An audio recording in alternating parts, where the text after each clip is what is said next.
ভারতে প্রথমবার উদ্ধার হলো ভয়ঙ্কর জিহাদি ড্রাগ ক্যাপটাগন। আর এই ঘটনাকে ঘিরে এখন শুধু মাদক পাচার নয়, আন্তর্জাতিক নিরাপত্তা, সন্ত্রাসবাদ, মধ্যপ্রাচ্য কেন্দ্রিক ড্রাগ সিন্ডিকেট নিয়েও নতুন করে উদ্বেগ তৈরি হয়েছে।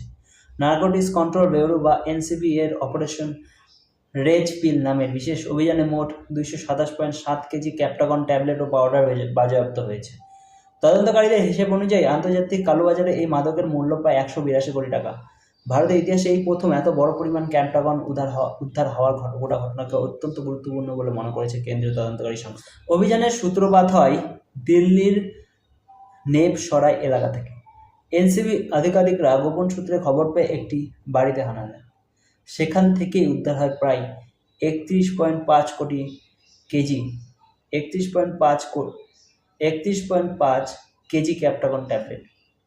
সবচেয়ে চাঞ্চল্যকর বিষয় হলো এই ট্যাবলেটগুলো একটি ক্যাপটি কাটিং মেশিন এর ভেতর লুকিয়ে রাখা হয়েছিল, যাতে সাধারণ নজরে না পড়ে। অভিযানে সিরিক নাগরিককে গ্রেপ্তার করা হয়, যারা ভিসার মেয়াদ আগেই অনেক শেষ হয়ে গেছে। তদন্তের পরে উঠে আসে আরও বড় আন্তর্জাতিক যোগসূত্র।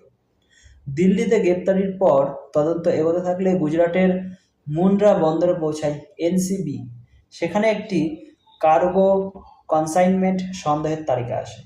কাগজপত্রে ওই চালানকে শিবপুল বা ভেড়ার লোম হিসেবে ঘোষণা করা হয়েছিল, কিন্তু তল্লাশি চালিয়ে তদন্তকারীরা দেখতে পান এই কনসাইনমেন্টের ভিতর লুকিয়ে রাখা হয়েছে বিপুল পরিমাণ ক্যাপটাগন পাউডার। সেখান থেকেই উদ্ধার হয় আরও প্রায় 196.2 কেজি মাদক। তদন্তকারীদের দাবি, গোটা চালানটি সিরিয়া থেকে ভারতে আনা হয়েছিল এবং পরে সেখান থেকে সৌদি আরব সহ মধ্যপ্রাচ্যের বিভিন্ন দেশে পাঠানোর পরিকল্পনা ছিল।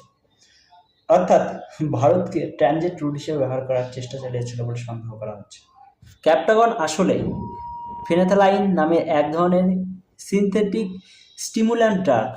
1960 এর দশকে এটি এডিএইচডি,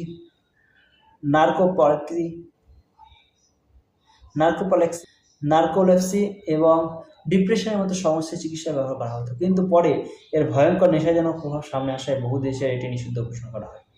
বর্তমানে অবৈধ ল্যাবরেটরিতে তৈরি ক্যাপটাগন সাধারণত অ্যাম্ফিফেটামাইন, ক্যাফিন সহ বিভিন্ন শক্তিশালী রাসায়নিক মেশানো হয়। এই ড্রাগ হলে অতিরিক্ত উত্তেজনা তৈরি হয়, দীর্ঘক্ষণ ঘুম না পেয়েও সক্রিয় রাখে, ক্লান্তি কম অনুভব করায় এবং ভয় বা মানসিক চাপ কিছু সময়ের জন্য কমিয়ে দেয়।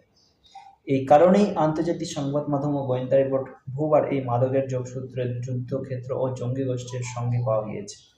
আর সেখান থেকেই জিহাদি ড্রাগ বা ওয়ার ড্রাগ নামটি ছড়িয়ে পড়ে।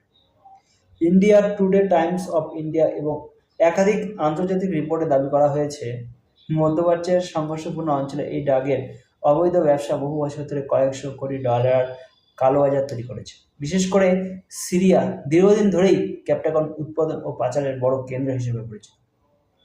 আন্তর্জাতিক নিরাপত্তা বিশেষজ্ঞদের মতে এই ড্রাগ শুধু অবৈধ ব্যবসায় নয়, বহু ক্ষেত্রে সশস্ত্র গোষ্ঠীর অর্থ যোগানের উৎস হিসেবে ব্যবহৃত হয়েছে।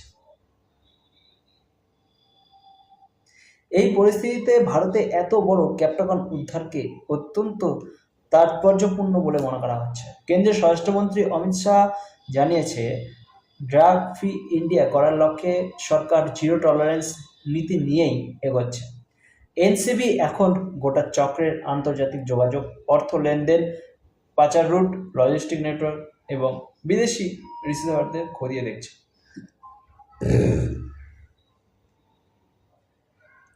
তদন্তকারীদের মতে এই অভিযানের মাধ্যমে শুধু একটি মাদক চালান আটকানো হয়নি, বরং ভারতের ভিতর দিয়ে আন্তর্জাতিক ড্রাগ সিন্ডিকেটের নতুন রুট তৈরির চেষ্টাকেও বড় ধাক্কা দেওয়া হয়েছে।